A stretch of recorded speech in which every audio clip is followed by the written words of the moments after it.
Hey, good afternoon, folks. My name's Andrew with SureFire. This is the Shoot Show live stream for day 2.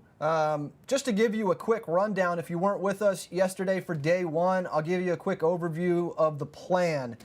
So, we're doing giveaways, first and foremost. Good afternoon, folks. My name's Andrew with SureFire. This is the Shoot Show live stream for day... There we go.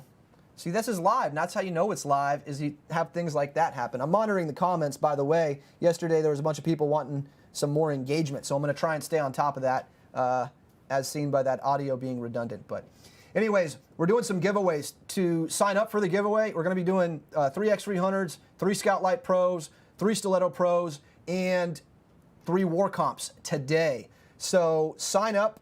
There's a link in the description of this video. Be sure to click on that and sign up and throw your hat in the ring to win some really cool products. We're also giving some swag away with everybody that wins, so you're gonna get some really cool SureFire swag with that as well as Ear Pro. So yeah, be sure to sign up. We'll do that first drawing for the first names in a little bit. Another thing to mention, we are doing one-time use promo codes that are gonna sporadically pop up on the bottom of your screen. The way this works, these are web use only, so you have to jump on the SureFire website to use it. You have to completely check out. You have to be the first one to completely check out to use it. Meaning, if you added some stuff to your cart, you used the code and you thought you got in, but you're still looking on the website trying to add a couple more things, if someone else checks out completely before you missed your opportunity. When you try to finish, it won't go through. So those are 40% off. They apply towards just about everything, not batteries. We have very low margin on our batteries, so we never give really any additional discounts on those. But everything else you should be good that you can buy on the website. Obviously, there's certain items, certain adapter muzzle devices that some restrictions shipping-wise, certain countries, there might be, but you should be good to go. If that's the case and a winner from a place that can't receive a war comp, we have a consolation prize set up, and we'll square you away regardless. What else is on the agenda? Yeah, discount codes. We're doing the giveaways. Sign up. The link's in the description. Yeah, we got Jared Reston here from Reston Group Training. Anything else that we're missing on that before we jump into Jared? No. Oh yeah, on the overarching agenda. So we're talking to Jared first. We got some really cool topics we want to cover with Jared and pick his brain on. After that, we're gonna roll a video showing the behind-the-scenes look at SureFire suppressor manufacturing, which is a really informative behind-the-scenes look at how we make suppressors. And then we're gonna sit down with Barry Duke and we're gonna go over some new suppressor products and get some more information on what makes our suppressor division so unique. So yeah, let's jump in with Jared. I believe he's already on the line. Jared, you got me? Yeah, I got you, bro. Hey man, how's it going? Going good. How are you? I'm living the dream, dude. For those not familiar, you know, some people, I think most people are familiar with you. You're kind of a big deal. But can you give people a quick rundown on who you are and what you do and a little bit of your background? I'm a recently retired policeman from Jacksonville, Florida. Retired out of there a few months ago with 20 years. I did 17 years on their SWAT team. It's a full-time SWAT team, very busy SWAT team. Was their lead firearms instructor and senior CQB instructors. So just a lot of busy there. I have my own training company, Reston Group Training. It's been around for 11 years now. We've been running it, and it's going strong and doing really well, and just happy to help out the community. That's awesome, man. I noticed you got some pretty cool medals there in the background. Can you give us a little, what's the background on that, specifically the bigger one over your shoulder? So this one here is the Presidential Medal of Valor. It was given me from Barack Obama for a shooting that I was involved in 2008, where I was shot 7 times, and then I was able to return fire and kill him. That's badass, man. That's an incredible story and really cool piece that you got there. Yeah, it's pretty cool. So we were talking before we went live, you know, a lot of people have been asking about the ammo crisis right now. You know, it's really hard to find ammo, and when you do, it's like twice or 3 times the cost of what it typically would be. You know, like 223, it used to be like 28 cents, 30 cents a round, and now you'd be hard pressed to find anything lower than 70 cents. 9, same thing. It's like more than double. And then those that reload, you can't find primers. So it's a kind of a crazy situation right now. Obviously, hopefully that'll come back down at some point. Although, it's kind of hard to see the light at the end of the tunnel right now. What do you do you suggest for training right now with low ammo? Do you have any ideas as far as whether it's departments or civilians that are trying to still practice? There's a lot of things you can do. You can do your typical dry firing drills. I like when I dry fire to set up a shot timer, set par time, so I can still work on maybe the draw and do things, not just always, driving targets and click, click, click. Because I shoot Glock and stuff, and it's just I just like that real first shot, get a good crisp trigger press, things like that. But there's also a lot of other great things you can do.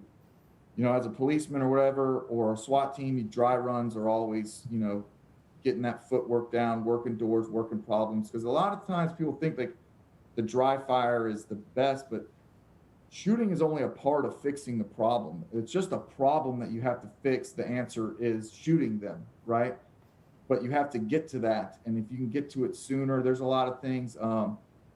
Great drill that Paul Howe taught me, teaches everybody, is like just a room. He just puts discrimination targets in it, and there's like 50 targets in there. You just move, whether it's a shoot or no shoot around. You come in and you're visually overloaded, but you have to stay disciplined, get your correct scan, make sure your scan sequence there, you're working the discrimination process, you're doing things, because the more you start discriminating people and doing things, the faster that process goes, So now, I get overloaded when I walk in busy places because I just sit there and scan people. But it's learning a process, and I can get it done faster. And if I can decide that person needs to be shot before anybody else, or doesn't need to be shot or whatever, then I'm on to the next. So I'm ahead of people. It's not always about the shooting. And then like getting into like the precision world, pretty cool drill that I learned was also like getting a sheet of acetate and then printing your reticle on it. Like, so let's say you're using a Tremor 3 reticle, so you can learn how to use the reticle by milling people and doing, like, you just hold it out and you're working out there, and without pointing a gun at people, you can you can work and just start getting the skills. Because if I can range you, I can estimate, and I can do my gunfight math quick enough, and I'm faster than you, I beat you, right? Sure. So it's not always about just the shooting. It's about fixing the problem and working the process. So there's a lot of things. I'm sorry to interrupt you, man, but that's a really cool idea. I never heard that one before, and that's a pretty neat way to work around it. Yeah, man, that's interesting. Yeah, my buddies from Ridgeline Training gave me that one. Shout out. Pretty sweet. To Ridgeline. Yeah, and then I think the point about, shooting's only a small component. I think that's huge and often overlooked because everyone wants to get to burning it down. But there is so much other stuff going on, and especially with CQB. I've taken a couple different classes, and we did some field notes with Dan Brokos. I know you're good friends with. He's awesome, outstanding trainer. The Northern Red guys as well. And all of these guys have kind of talked about that same thing, which is there's so much information to process, and remembering where you're supposed to go, what you're supposed to do, depending on which man you are and what the configuration of the room is, or hallway or intersection or whatever it is. You have procedures for everything that should be pre-planned. And it's really difficult in the beginning to memorize all that. And then on top of that, you got to target discriminate. So all the other stuff you can do dry, like you said, and build that. But it's not only target discrimination, especially like CQB, getting angles. Mm-hmm. What's your backstop? What's your foreground? Like, what is, just because you can shoot, should you shoot? Like, like CQB is a team sport. So you just might be asked out that day. He might be a shoot, but you got a bad angle, but your buddy's got the good right angle, and he's going to take it. That's just your luck that day. Yeah, no, that's awesome advice, man. There's a lot of stuff you can do without ammo and get really good value out of it. Yes. You were also mentioning that, it used to be that force-on-force classes were completely pie in the sky because, you look at UTM or Simunition or whatever, force-on-force, the brand, all this, it's kind of pricey. The ammunition is kind of pricey relatively to normal ammo. However, now it's not so pricey. So not so pricey. And it's available. So you were bringing up, that's a really good point, man. Even for civilians. It is great. Get out there and take some home defense classes, learn how to clear structure. And it's not only like, are you going to be clearing a structure? No. But understanding angles and doing things like that, understanding how to do it will help you defend it, 100%. Let's I'm just jumping in here real quick because yesterday I didn't do the greatest job of monitoring comments. Everyone says audio's coming in much better this time, so that's outstanding. Real quick, another thing that we wanted to talk about, or I thought is an interesting thing that there's always trends in the industry, especially with the tactical side of things. And LVPOs have kind of come in. I mean, they've been around for a very long time, since the short dot was the really prevalent kind of warfighter LVPO, the first one out there.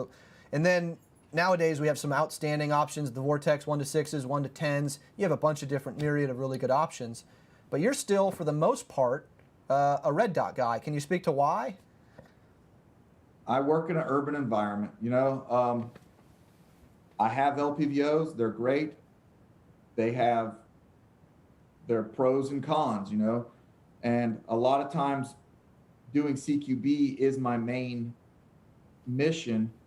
And man, when you start turning the gun a little funny and working at crazy angles of when you're on the move, the LPVOs just aren't as, let's just say, easy as a red dot. Because you got the length of the tube, and when it's at an angle, you're going to get scope shadow. You're going to get some things. It's just not sitting on a flat range. Yeah, I'm just as fast as an LPVO target right in front of me with a snap up. That's easy. But when life happens, they get a little shooting in and around things. They get a little hinky and a little. So even with my LPVOs, I still have an offset red dot ready to go. Mm-hmm. So is the weight worth it? And I can't beat a name point. And it's just that's the dot. I always will go back to them. That's an interesting point. I remember back in probably like 05, my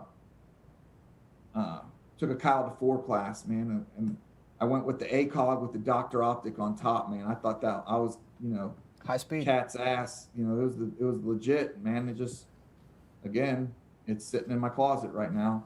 Back to just a red dot. Yeah, I just keep going back to it.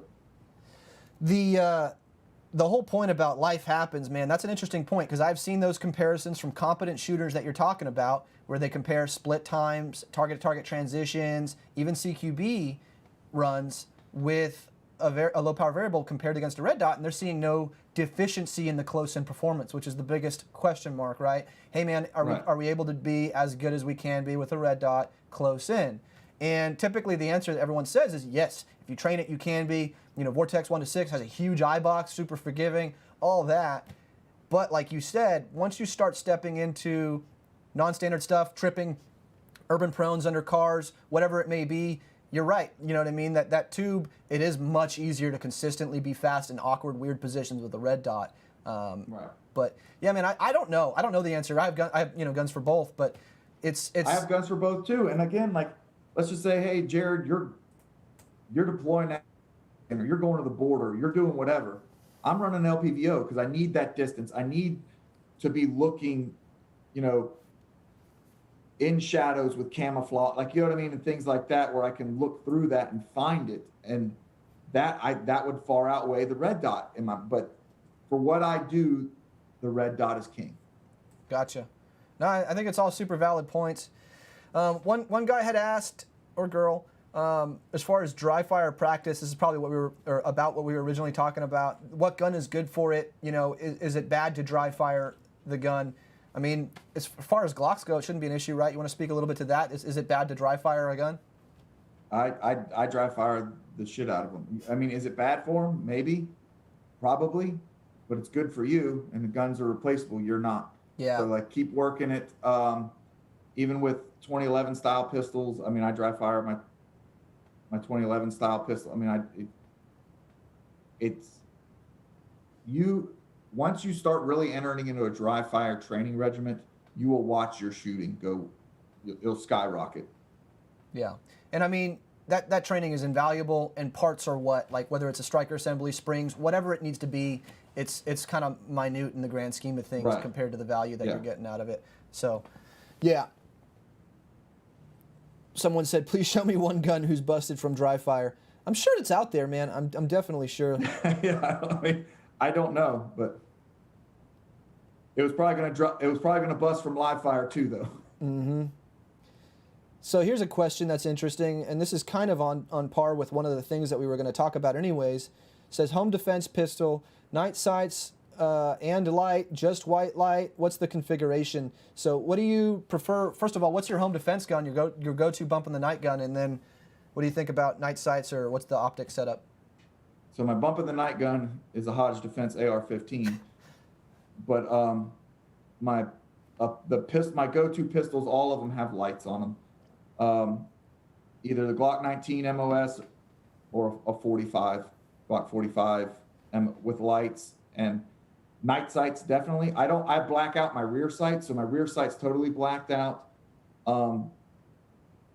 I don't really like the fiber optic front sights because I just think they get too bright during like the Florida sun, and they just kind of wash out. It's like pluming out your dot. So I like running like a tritium front sight, but blacked out rears. White light is a must because, again, we got to see it to shoot it. We got to discriminate it to shoot it. We're not going to be shooting at shadows. Yeah, I talked a little bit about that with Bill yesterday. There's so many new firearms owners, and you hear this all over the place if you've been shooting for a while, but for some people it's a new thing, and a weapon light really is an essential piece of kit.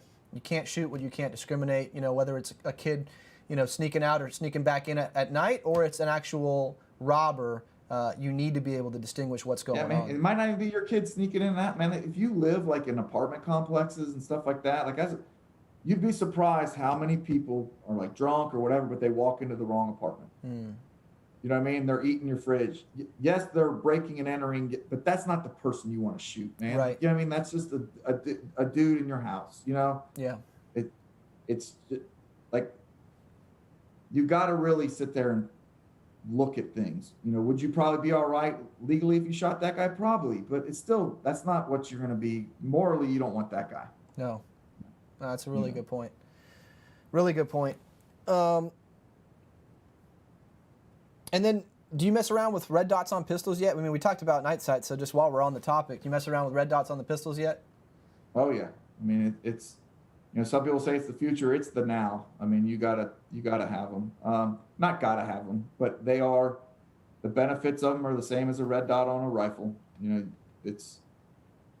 They help, and like a lot of people think it's like a new younger man's game. It's actually like the older man's game is where you see it help the best because your sights are clear and your eyes are going bad. You can see a dot. I mean, it's just kind of the way to go. And the same kind of argument, I think, is made with red dots on handguns that the low power variables, which is it as fast close in? And I mean, what do you think about that? Is it as fast close in? I think so. Yeah. I mean, with a little bit of, like people think it's a big training curve. It's not really a big training curve. I mean, it's a little bit of change in some presentation, but not very hard at all. And just getting your reps in, just some single round reps, you're good to go. Because once the gun goes and you find the dot, it doesn't leave, and then it's all day. Mm-hmm. So, and I think people feel behind because really they were shooting with a really nasty iron sight picture first. And yeah, you were getting hits, but what's great about red dots on pistols is I don't think people truly understand what a good sight picture is. They kind of think they do and what they're concentrating on, but they don't. So just now looking at the dot lets them see their mistakes through their dot and they can fix it. So I think it makes shooters better sooner because they can see their mistakes. Yeah, you get a lot of constant feedback. Yeah, and they're like, oh, okay, this is what I'm doing. This is what that meant. This is what this happened. And then they're just fixing themselves. And red dots are it's just easier. You stay threat focused, dots there, easy peasy. And then, the guy that was asking about low light, I mean, red dots are they're outstanding that's the best solution for low light too, wouldn't you say? There you go. Yeah, I mean, yeah, all around, I think I agree 100%. I think it's a big improvement. There's a little bit of a learning curve, but not as much as people think. It's mainly a cost right. and gear configuration, curve yes. as far as, are you changing out all your holsters and all that stuff. But right. You've been rocking that aim point. What do you prefer for dots on handguns? Yeah. Aim point acro P1. It's just got really great benefits of the enclosed emitter, and I also really like the way that it mounts to the pistol. It mounts like a traditional mount. like a scope mount where it's rails on each side and tightens on the side. There's a lot of G's on that slide and put on that optic, and you do it enough, I've seen optics rip off. You know, just starting from recoil, they just fall off the back of the gun. Are you? Is it a standard MOS Glock or is it a custom cut gun that you? I have some standard MOS ones. I have some cut from Ben at Boresight Solutions does a lot of my gun work. And then with my professional series, Chambers Custom, on my regulator, it's Chambers made his own plate for it to go on the 2011 style. That's awesome. That's really cool. It rock and rolls. Yeah, man. Suppressors. We had that down as one of the things that we're going to jump into. You said your home defense, your real deal bump in the night gun is a Hodge AR. Is that suppressed or? Oh yeah. The SureFire Mini. Nice. What's the barrel length? All my work guns are suppressed. I had, the RC2 for a while on a couple guns. I prefer the minis just because I like them shorter, and I get that it's not as quiet or whatever, but to me, I can't really tell a difference shooting next to them. Like I know if you hooked audible, scientifically, I'm sure it is, but it's not enough for me to notice, so I don't want the length. Because I normally run like a 14.5-inch gun, so if I could have a little bit shorter suppressor, it helps me out. Yeah, that's typically the best solution, honestly. Everyone wants a short gun and a short can, but the best way to go is a longer barrel and a shorter can. I mean, the barrel is going to give you a little more velocity, more accuracy, and it's probably going to be the better way to go. And you're right, the differences between a mini and a full size, it's about at the level that you can hear, but the human ear it's very hard to discriminate. I don't know what the right word is there. It's very hard to know the difference between less than 5 dB of difference. That's about where you can start to tell. You know what I mean? And so it just depends on what you're doing. The shorter can's going to be easier to maneuver. It's going to be a little lighter, but yeah, it's going to be a little bit louder. It's going to have a little bit more flash too, depending on what ammunition people are running. Yeah, it's just what's the right tool for the job, depending on what you want to do. What about weapon lights? What's your weapon light of choice here? Don't disappoint me. Scout. That's right. SureFire Scout. Awesome. And then the pressure pad run on the 12 o'clock on my rail. Nice. So you use the rail grabber, the SR? Yep. Do you ever use that constant on button? What do you think? Because some people, the reason I ask is some people I don't ever use it, but I got it because it's on there, but I don't ever really use it. Yeah. The constant on it promotes bad weapon-like tactics. Do you think there's a scenario where you might have to lock down a hallway for a duration where your thumb might get fatigued and it might be beneficial to click it on, or are you still going to be momentary no matter what? How long? I'm never my thumb's getting tired from holding down this flashlight button. So work out your thumbs. I would never say never. How about that? That's a good answer. That's a good answer. I like it. Let's see. I'm going to jump into these comments here real quick. You're still training, by the way? You still got classes going right now? Oh, yeah. What's coming up for you? We'll be in California next week, down in San Bernardino, teaching with the SWAT team there. And some guys. Then back here to Florida, we got an SPR course coming on. And just bouncing all around to be in Washington State, East Coast, West Coast, Middle, Arkansas. That's awesome. Bunch of trainings. What for as far as websites go? What's your website so people, if they want to jump into a class or try and get in on some Jared Reston, where can they go? RestonGroupTraining.com. Sweet. And then all social media platforms, Reston Group. Awesome. Real quick, because I know you got a new gig not that long ago. What's the holster of choice? My holster of choice is Safariland. There we go. 6390. Gotta give Safariland some love. They're good friends of ours as well. Got a question here. It says 3.5 MOA or 6 MOA red dot for a pistol. I think the Acro 3.5. Yeah, is it 3.5? The Acro's all 3.5, but even on other ones, the smaller dot it's not, to me, it's not about the size really of the dot. It's about how bright it can get. So like a bigger dull dot's just a bigger dull dot. And to me, it doesn't matter, but I like the precision at distance, you know, rather than putting a big blob over Covering. the top. Yeah. Yeah. Like, well, it's going to be in there somewhere. Like I like precision. Yeah. Yeah, it's minute of barn. Yeah, I like the smaller dots too. Another question here for you. Preference on barrel lengths for short barrel rifles. This guy's saying 10.3 or 11.5. Those are the popular SBR lengths. You got a preference there? 12.5. 12.5. 12.5. Yeah? 12.5 will get that thing done. Like I'm a huge 12.5 fan. I think some people, like, if you want to go SBR, they're like, well, it's not that much shorter than an actual rifle, and I'm going to all this trouble. You know what I mean? They want to go full short. I know. Yeah. Yeah. But some people will argue. Some people do a lot of things for an extra 2 inches. That's the story of my life, man. The never-ending chase. Glock 17 versus M&P 9. Both are great pistols. Yeah. I'm a Glock shooter just because I had to shoot a Glock with the agency that I worked with and just the state commonality. But the M&P 9 it's a great pistol.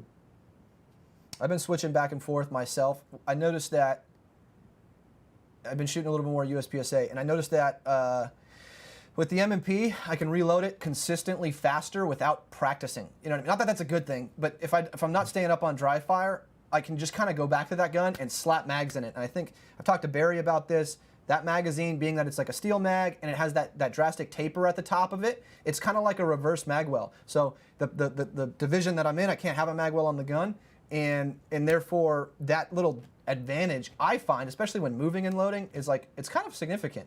I could I could definitely get over that. Like you see Vogel and a bunch of other GMs that shoot Glocks, Shane Cooley, that can load like a mofo, and it's not a problem. And so that's a training issue. That's a me issue. But I'm just saying, without training, I think it's easier to load that M&P, if that makes any sense. Well, yeah. Well, I mean, the bezel is easier. I mean, it's easier for a 2011 magazine for me than a Glock mag. You know what I mean? Yeah. And they're metal mags. They drop faster. They come out. I mean, that's just the nature of the beast. Yeah, but the Glock runs forever and like never has an issue though. So then you have that going for right. it. I mean, I don't know. You know, they're both great pistols. So I mean, you can't down one. Cool. All right, man. Anything else you want to touch on before we step off here? I think we've kind of covered everything. I had a fun question, man. Real quick, this is random. What's your favorite firearms-oriented movie, like with good gunplay, good gunfighting? Good gunplay and good gunfighting. I mean, everyone would say Heat because that's just an awesome. It's the gold standard. Man, I don't know. I'm queer for the gunfight. Like I like the Fast and the Furiouses and like hot chicks, guns and cars. It's just cool. I don't know. That's awesome. I'm gonna end it on that. I like the John Wick movies. I think they're pretty cool. You're a Fast and the Furious guy from now on. That's awesome. I got Brian. You're Brian. I forget his name. Yeah. All right, cool, man. So is it wrestlinggrouptraining.com? Yes. Wrestlinggrouptraining.com. If you want to jump in a class, you definitely should. I've trained with Jared. It's an awesome. Well, I've done the carbine and pistol, but those were awesome. I'm sure the rest of it's awesome as well. So worthwhile there. Check them out. Thank you very much for joining us. Folks, next up, for those wondering, actually I got to do the giveaways real quick, and then we're going to go into a video, and then after the video, we're going to sit down with Barry Duke. So real quick, the first set of winners, and I'm being told that so these first three are for the PLRB. First winner is Eric Shoden. Congratulations. Next up, Martin Callan for the PLRB. That's the Stiletto Pro. Awesome little EDC light. Then we got Drew Fisher. You won a PLRB. Congratulations. After that, for the War Comp in 5.56. That's a directionally controlled flash hider. It reduces your muzzle rise. Doesn't do anything for recoil, but you maintain really good flash reduction. So it's a flash hider first that mitigates muzzle rise. Robert Walsh, you won one of those. Laurie Clark and Jeremy Howie. You won a War Comp 5.56. What's up, Jeremy? Haven't seen him in a long time. Good shooter. All right, man. So we're going to roll into this video for Suppressor Manufacturing. And then after that, we're going to sit down with Barry Duke. Thanks for tuning in. Stay with us, and we'll see you back in a bit.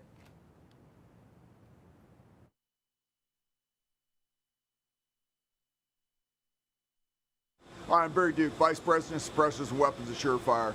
You've already seen the turning center. Now we're going to walk you through the suppressor manufacturing.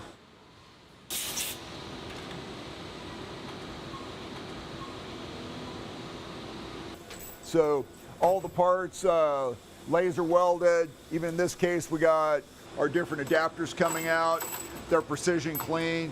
This is heat, detergent, ultrasonic, all in one machine, so the parts come out with no impurities on them. We've got some of our heat treat ovens here going through.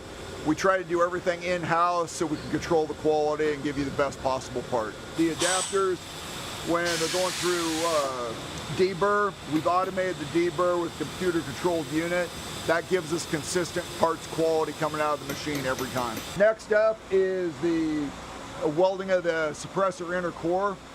We switched over from a manual welding process a few years ago to laser, and what we're able to do with that is more than double our strength and just light years better on consistency, because it's a really precise computer-controlled process. Start out with parts fixtured up in a line. They go into the welder. You can watch the thing working. We have precision laser welds, and when I first looked at these, we started exploring the technology a number of years ago, I was going, man, how can this weld be strong? We did a series of pull tests, lab experiments, and turned out we were double the strength we were with the manual weld. And then if you notice, the part isn't all heat saturated, and that helps keep the part straight for the welding process or for the manufacturing process. And the welds are sequenced in order to avoid warping. And overall, just a much more advanced process. You'll notice going through, every suppressor has got little barcode tags with it. What that's doing is actually linking which operator did which operation on which machine, which series of parts, and it gives us full traceability back for the utmost in quality. So up next, we're going to head around to the other side, and parts are going to come through here. They'll come out the wall on the other end, and we'll go into the next manufacturing process. Right here, the suppressors have gone into a straightening cell, and they'll look at the suppressor, put it on a precision fixture that mounts it like it is on the weapon. If for any reason that it came out of true, they won't straighten it mechanically. They'll actually apply heat to it and straighten the metal without ever actually laying a hand on it. Then after that, we come out here to the tube welding process. The core has been laser welded. Now he's going to take the inner assembly, which has been straightness checked. He's going to press the tube onto the inner assembly of the suppressor and then move on to laser welding.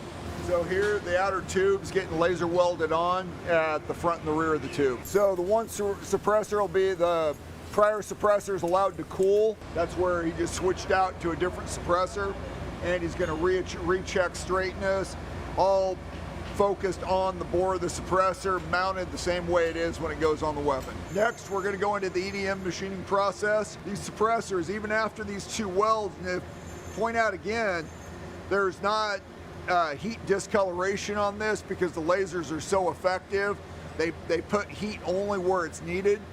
This suppressor, the last one came out, 2000s TIR, out of perfect after two different welding processes. But we still take and put it in the EDM, and what we're going to be doing with the EDM machine is mounting it just like it is when it's on the weapon, and we're going to cut through, and it's going to lightly kiss the inside of the bore and open it up to a precise spec. And the EDM machine, it's an electrically charged wire. So as it cuts, if you look at this thing, it looks like a fish tank. Everything's underwater during the cutting process, and this wire is flowing through, and that wire is cutting a perfect circle inside the suppressor. Very precise machining process. As you know, we have multiple EDM machines, or what you can see here.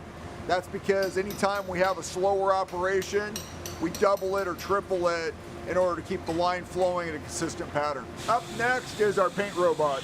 What you have here is a robot that will take the suppressors off of a table, put them in, automatically bead blast them, and puts them in and automatically paints them. And you might ask, why did we automate the bead blast station? And reason being, that's one of the first things I did, even back when we were manually painting suppressors. I automated it because I didn't want somebody sitting there, you know, hungover on a Thursday morning, Friday morning, because they went out and tied one on during the week, and they blast a thin spot in the side of the tube, and the first guy that finds out about it's a soldier downrange that, you know, has a thin spot in his suppressor that fails him. So by automating the process, we went from, you know, more of a manual automated one to a complete robot, computer controlled. We can control exactly how much blast goes on the tube, so there's no chance of a thin spot being blasted in it. Blasting is required to get a proper finish and get it to adhere. After it blasts, the robot takes it over and it's painted with Cerakote by the robot and then put on a drying rack to dry. I'm Dennis Redgowski, and I'm the Suppressor and Weapons Division Operations Director. Quality checks through the manufacturing process. Like I said, we do it at every step. So we check the total indicated run out at stack and load, so we know where it's at. We put it within spec. We'll put it on the welder. We'll weld it. We'll check the indicated run out, and we track all of this. We do our scientific data collection a lot different than other companies. When I first came on board, setting up the initial processes for manufacturing, coming from the aerospace industry, my background was doing a lot of process controls and minimizing variability. And when we set up the processes initially, implementing those procedures and processes and tracking allowed us to make a better product quicker and more reliable. A testament to our quality and the processes we have in place shows in our RMA percentage, we get less than 1% back from the total produced. Of that percent that comes back, the largest percentage of that is end user. Quality control, you know, can't be overstressed. Anytime we put a new suppressor on the line, the first suppressor that comes off, we EDM little pie slices out of it. So what that means, you know, coming in and just, we take a little chunk out with the EDM. These are molded into this block, which is then micro polished. And what these little hockey pucks tell us going in, and we put these under a microscope. We can check for weld penetration, porosity, any imperfections that might cause that suppressor to have trouble in the future, and make sure it's to the SureFire standards. We're an ISO 9001 certified facility. The parts come in, we've got coordinate measuring machines, Rockwell hardness testers, spectrometers, whatever is required to fully meet all ISO standards.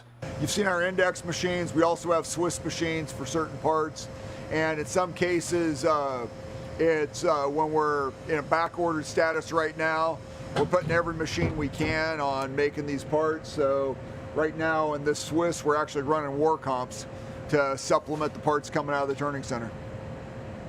I'm Paul Glass with SureFire, the suppressor division. One of the unique things we do here is we test fire every center fire suppressor that we manufacture for accuracy, and that's part of the process we're going to be showing you today. We test fire all of our center fire suppressors to ensure accuracy and repeatability, just in case they end up in harm's way. So we treat every one of them as if they're going to be used in a delicate situation that requires accuracy and repeatability and durability. The bullet flight path is shot through a tunnel at the 100-yard distance. We use a tunnel to help eliminate wind as a variable. For test fire, we use a railgun setup. It's bolted to a concrete table. We use bat actions and extremely heavy, durable barrels. And all that is done to basically eliminate the variables of a human shooting the suppressor for accuracy. We want to know what that suppressor can do, so we try to eliminate those variables that we can. Our accuracy standard is 1 MOA, so what we're testing out here is to verify that every suppressor manufactured meets or exceeds that accuracy standard. What we do is baseline the unsuppressed weapon system for the computer, and then we start to roll into running the process of testing the suppressors against that baseline system. What we're testing is accuracy and repeatability. The accuracy portion to make sure sure that our group sizes are under 1 MOA, which is roughly an inch at 100 yards. Basically what that means is suppressor can be removed and reattached, and our point of impact doesn't move beyond what it was originally. We start the process by baselining the unsuppressed barrel, and once we have that, we start running into the suppressors themselves, using them on the same barrel and checking for the POI shift distance and the accuracy compared to that of the unsuppressed weapon system. We shoot a 3-round group through every suppressor, and once they pass, the targets are downloaded, saved, and we move on to the next suppressor system. In the event a suppressor fails test fire, the procedure is to take it back to the facility, run it through QC, try to isolate the issue, and if it's repairable, we repair it and retest it, and if it's not repairable, it's destroyed. Although the test fire process is a logistical burden for SureFire, we feel it's essential to verify every product that goes out the door meets our strict standards. To finalize the process, after the suppressors come back from test fire, they'll go through a final QC check, making sure that everything's perfect. Then they'll go through a packaging process and get put in a sealed box that's stored with an RFID tag in the vaults, ready for going out as soon as ATF tells us we can. Okay, this is our R&D machine shop. We have manual machines mixed in with CNCs. We've got some extremely skilled manual guys, and you might think, hey, this is the world of modern CNC. Well, CNCs are great when you have to build multiple parts. If I'm building one prototype of something, a lot of times I can get that prototype, get to the range and test it faster with a manual guy than I can getting it scheduled into a CNC and getting it programmed. You know, tooling, special tooling needs to be ordered, things of that nature. So in this shop, we got machines building special parts for different prototype suppressors and adapters that we're currently in development on. And one of the things that you'll notice as we start going through is this R&D shop has more capability than a lot of people's manufacturing floors. But in order to build the very best prototypes, get them to market as soon as possible as production items, we need the best equipment. This isn't something that we normally show. It's kind of like showing somebody your dirty closet, but this is just tens of thousands of hours of R&D suppressors that we've built over the years. When somebody thinks that we've accidentally just stumbled into a suppressor design, we have literally built just thousands of prototype suppressors. You know, our priorities in the past have been point of impact repeatability, because if you can't take the suppressor off, put it back on the rifle whenever you want to and have it go back to the exact same point of impact, it's really a hobbyist item, and we build items focused on supporting the warfighter. Then we get into size, weight, durability, flash, sound, back pressure. And those, you know, we started out as the lowest back pressure suppressor on the market. We were 30 to 60% less than everybody else because we had our competitors chasing only sound, where we were looking on a complete package that you can throw it on your rifle and your rifle still works. And there's a lot of suppressors that you put on semi-autos and different gas guns and full autos that increase the cyclic rate so much that the weapon quits functioning, or you're getting gas so bad you can't shoot it. Now, there's one manufacturer out there that focused solely on cyclic rate at the expense of sound and flash, and mostly flash.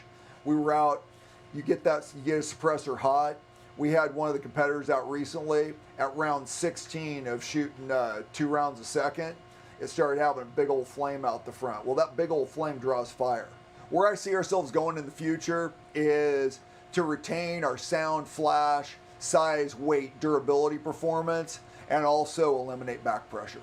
So that's the goal, that's where I'm focused right now, and we will achieve it.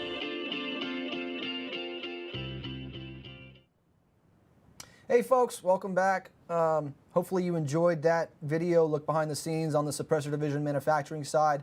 Really informative, pretty cool look.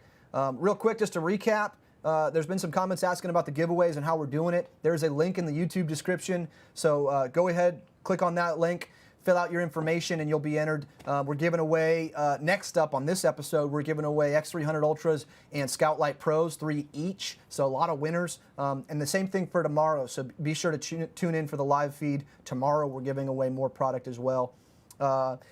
Also, there's promo codes that are going to sporadically pop up on the bottom of your screen. These are 40% off. They're website use only, and it's first come, first served. So the first person to punch that in and completely check out with your order is able to fulfill and utilize that promo code. So they're little Easter eggs that we're planting. Just the code on the bottom of the screen. Keep your eye out. If there's something that you need, jump on it. That doesn't apply towards batteries. We have very little margin on the batteries, but everything else you should be good to go that you can purchase on the website, not suppressors, unfortunately. So I'm sitting here with Barry Duke, our Vice President of Suppressors in Weapons. How you doing, Barry? Doing well. Thanks for joining us. A comment that I'm seeing quite frequently right now, and not just on the suppressor side, on the light side as well, but for you on the suppressor side, people are asking about back-ordered product. We have a huge demand right now. Can you speak a little bit about what we're doing? Yeah, we've just been bombarded with orders. It's honestly probably more commercial orders than we've ever seen any time, even with the Obama era. And we're bringing on additional shifts. We're bringing on additional machines. The problem is just being able to find the right machine. So you want to bring another machine on. There's lag times after you order it before the company makes it, or if they're out of stock on it. So we're trying to throw a ton of resources at it. We don't like being back ordered, and we want to get everybody their suppressors out, but we do have a serious back order now, and we're doing everything we can to get it caught up so you get your product, get your suppressors, and can move forward with your life. Yeah, and that's a big point.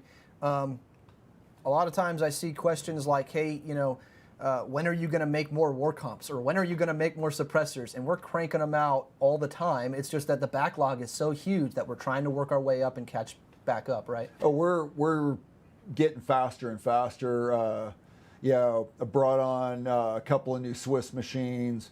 Got some new turning centers coming in. It's everything we can do. We're just trying to bring every resource we have to bear, and the orders just keep flooding in. So we'll build 1,000 of something, and an order comes in. Orders are coming in at a faster clip than we can even build it, even with the additional resources, which means, I go back to accounting and explain the situation to them and explain, hey, need another big pile of money because I'm going to buy more stuff. Yeah, so we're doing everything we can, folks, to try and catch up. And yeah, you will get your product, and it's going to be getting rapidly faster. Exciting new product here we want to talk about. So this is the 300 CQB, SOCOM 300 Yes. CQB. Can you talk a little bit about that guy? I'll pull it off for you. I'll make it a little easier. So SOCOM 300 CQB, it's a mission-specific product. So this is 6.3 inches long, same length as our SOCOM 556 RC2, SB2. If you look at the 300 SPS, this is a... This guy, I think, right? Oh, is that... Okay. They look the same. Yeah. So you're saving about 1 3/4 inch, or a little more off the length. If you're out for the super quiet 300 blackout suppressor, the SOCOM 300 SPS is still where you want to be. This suppressor, we had a customer that actually bought both, and for missions where they just can't conceal the larger suppressor and they need to, they were said, hey, how short can we get it, because concealability is a big deal. So we shortened it down. This suppressor's on a 300 blackout, most like these numbers are like from a 5.5 inch barrel, but this thing's pushing more high 130s, where this one's high 120s. On a 5-inch barrel? Well, actually, that'd be on 10.5 that I had that. Let's just say, actually, no, 300 with subsonic ammo. Yeah. High crazy. 120s and, supersonic. So you're really, this extra little less than 2 inches gets you about 10 dB quieter.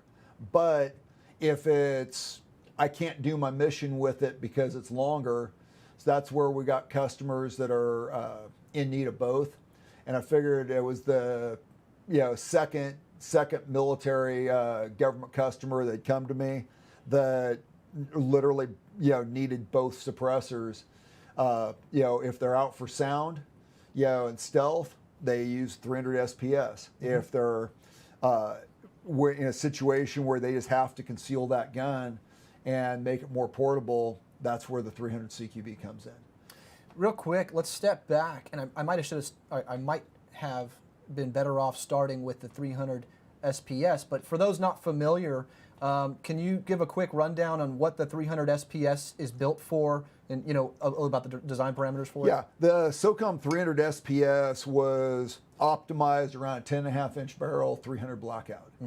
And when we built it, we weren't baselining to anything. We had a customer say, "Hey, here's what we need," and didn't give us performance parameters, anything else, and we went with it. Interestingly enough, one of our marketing guys, whatever year this was, probably 8 years ago or something, went to a Guns and Ammo TV deal, and everybody was out there with their 300 blackout suppressors, and one of the customers or one of the other vendors thought they had the quietest suppressor out there, so they went around with like a handheld dB meter, which anytime you're doing that, it's BS anyway. Your accuracy is not scientific at that point.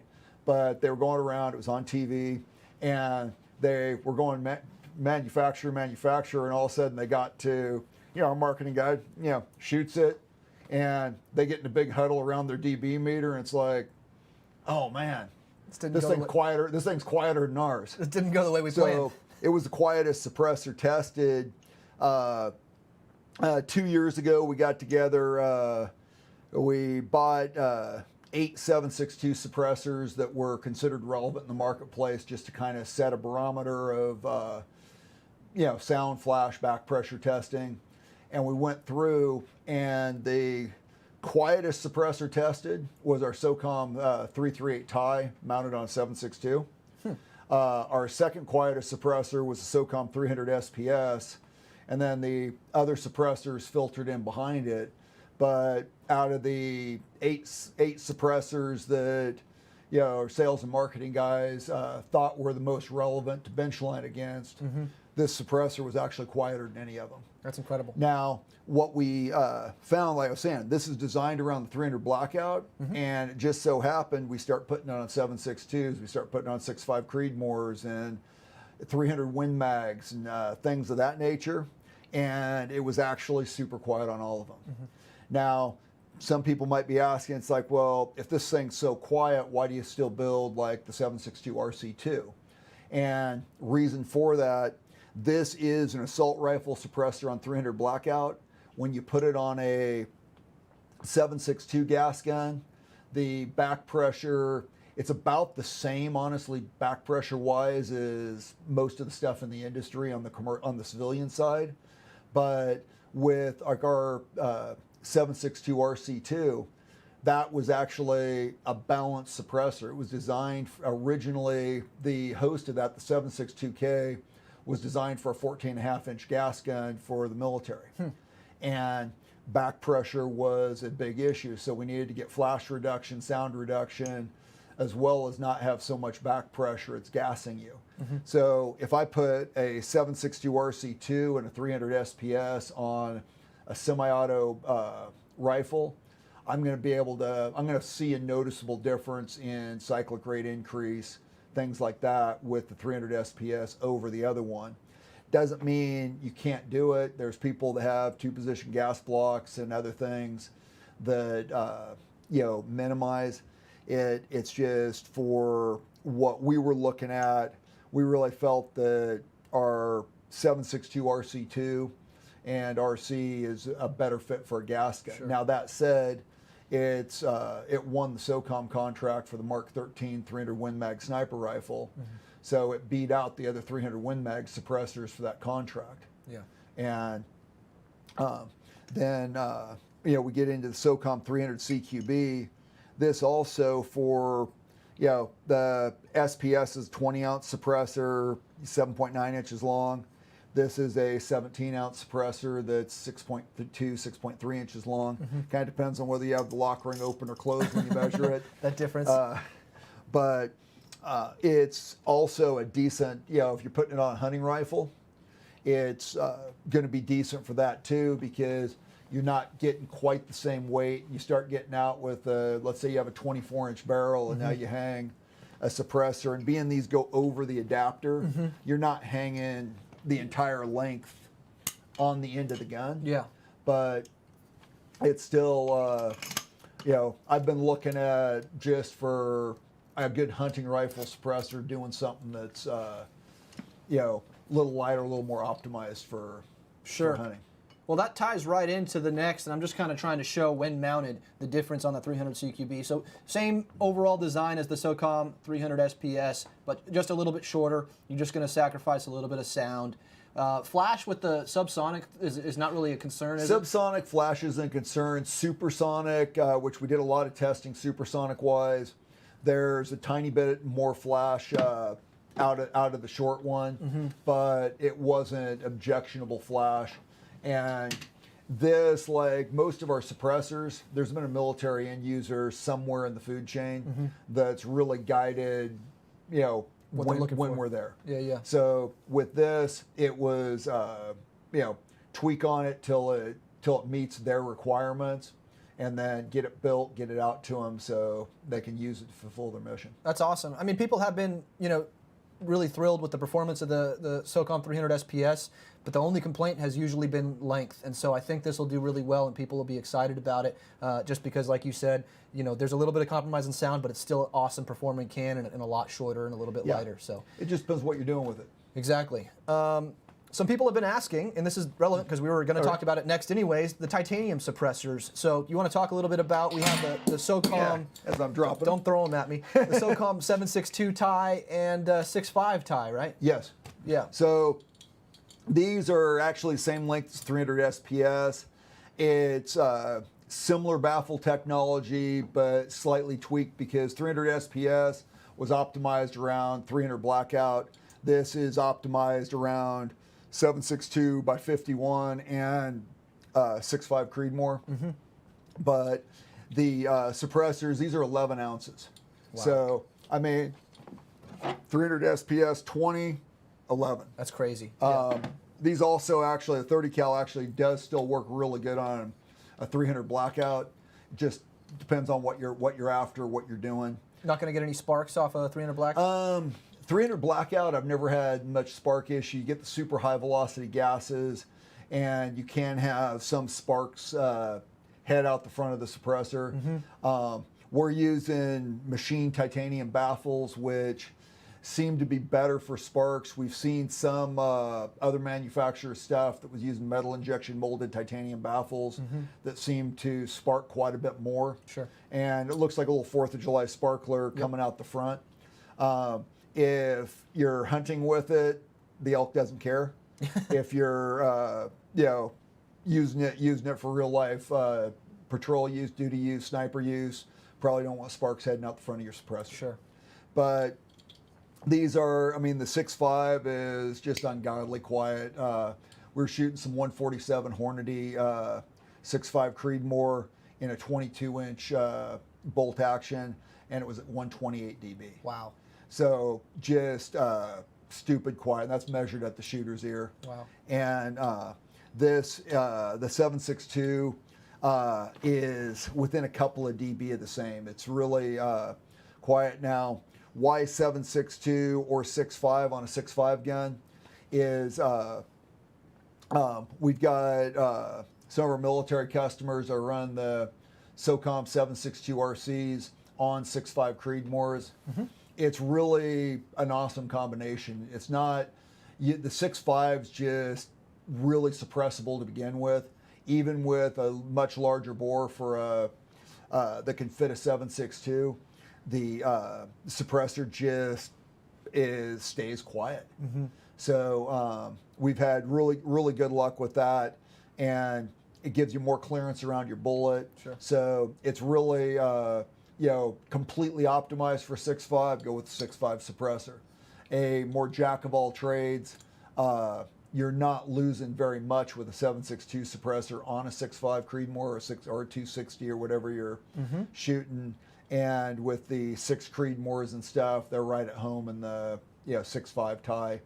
And It's just how much you want to optimize like one suppressor for one gun and that's all you're doing, or are you taking it around, putting it on different guns? Yeah. So if you have a 308 bolt gun and a 6.5 bolt gun, might be a good idea just to go 7.62 tie, SOCOM 7.62 tie. Yeah. But if you want to tune it to the most ideal sound reduction, then 6.5 tie for the 6.5 gun is the way to go. Yeah, it just gives you optimum performance, but either one of them's really awesome. Let's say I optimized these. The original customer for our 6.5 was actually a military unit that wanted it, and so we did the 6.5 actually before we did the 7.62, and that suppressor was going on a bolt action. So that's where instead of going from a 7.62 RC2 type baffle system, we're worried about back pressure. We optimized it entirely for sound, flash, and accuracy. Then we've had some units that were looking for a 6.5 suppressor for gas guns, and we did the SOCOM 6.5 RC2. Now, where that suppressor comes in, it's a higher durability. It's an Inconel tube and baffle stack. It's where titanium just isn't as durable. Stainless isn't as durable as Inconel. You can get higher strength with less weight. Just the way it worked out, we only ended up 2 to 4 dB louder with the 6.5 RC2 than the 6.5 tie. And sometimes the suppressor gods smile on you. Yeah. Little bit of a weight penalty, though, I'm assuming, with going to Inconel compared to tie. Yeah, 20-ounce suppressor versus 11. So if you have a 6.5 gas gun, the SOCOM 6.5 RC2 suppressor is probably the better choice. It's the better choice simply from a, that is designed so you can't destroy it with your gas gun. Right. But I know a lot of people are probably wondering and would like to, everyone wants the cake and to eat it too, put a SOCOM like 7.62 tie on a 7.62 gas gun. You can do that, right? But you just got to be a little bit wary of the limitations. You can do gun. Your back pressure is going to be more industry standard back pressure instead of the lower, SureFire RC type back pressure.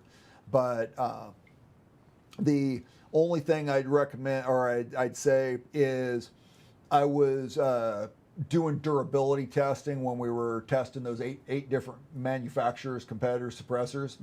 And we were going to see, hey, how strong are they? And I was testing one of the competitors' titanium ones.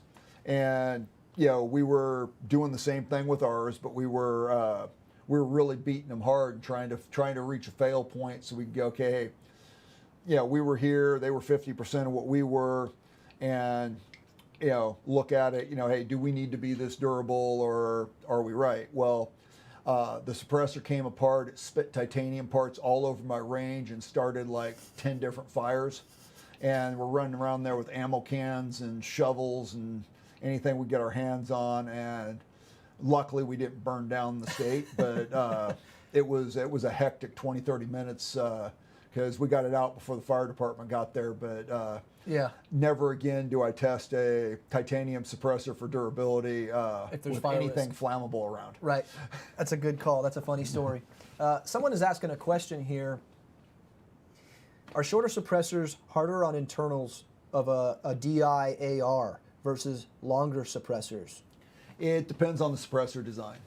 If you take a SureFire 5.56 RC2 versus a 5.56 Mini 2, the Mini 2 will have very, very minor cyclic rate increase over, but you're talking margin of error type differences. I mean, you gotta do some pretty scientific quality testing to really get reliable numbers that say it's a little bit more. When you look at the inside of suppressors, the baffle design, how it vents, has a major effect on cyclic rate. So it's not just size. I could put a super big competitor suppressor on, say, and have way more cyclic increase than a SOCOM 556 Mini 2. There's just a lot of factors in there. If you're comparing apples to apples, meaning a SOCOM 556 RC2 to a Mini 2, though, typically the shorter suppressor of the identical design will be a little less back pressure, right? No, actually opposite. It's a more. tiny bit more. Interesting. But Interesting. we're talking margin of error type differences. Almost It's negligible. It's not much. Interesting. It's a good question, Peter. Thank you for that. We are running a little bit short on time, so if you guys have any other questions, let me know. We'll have Barry back tomorrow as well. So if you got any specific suppressor questions, let us know. One other quick thing I wanted to touch on, or have you touch on rather, is the carbon scraper. Yeah. So carbon scraper, this is designed to get the big chunks of carbon off. It's not designed, you don't put it on your adapter, give it a couple of turns, and now the thing looks Marine Corps squeaky clean where you can't get it dirty with a Q-tip. Yeah. What it does do though, you put it on, you scrape it back and forth. If you've had a suppressor, you've been on the range, you put 500 rounds down range that day, you put this on, give it a couple of wiggles, and your suppressor goes back on and off like the adapter's clean, even though the adapter still looks just as dirty as before, but it knocks all the high stuff off. And this is really designed for, military police ranges where they're doing a lot of training, a lot of rounds. You got this on the bench back by where people are loading mags.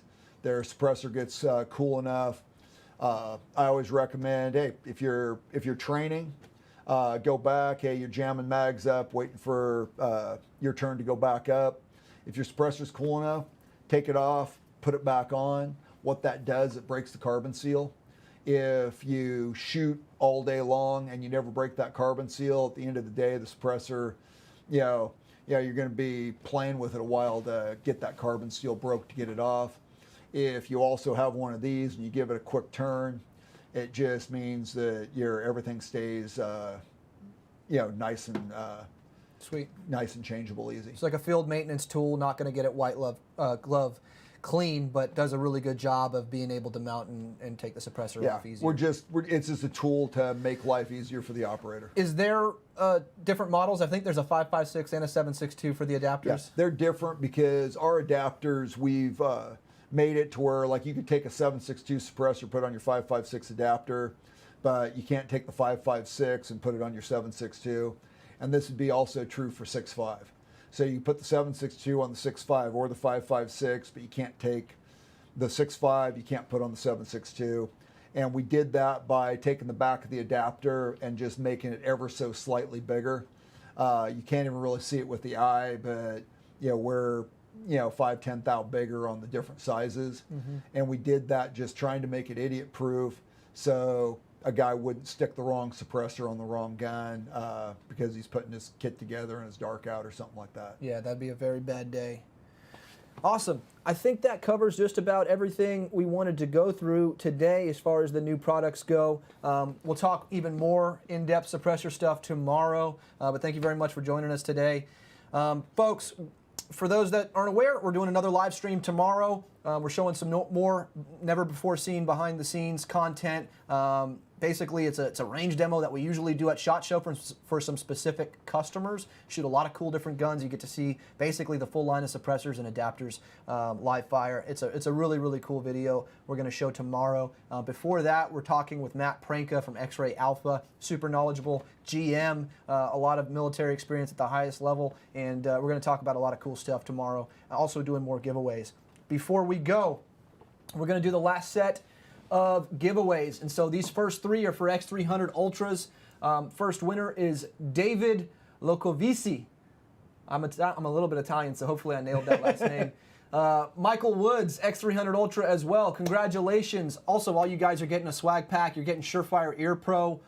Still, somehow people don't know that we make Ear Pro, which is crazy to me. But, we make some awesome in-the-ear Ear Pro. A bunch of different models for a myriad of uses. Some that have a filter in it that allows some conversational tones in, but still blocks out impulse noises like gunshots. We also have full block up to 30 dB of NRR.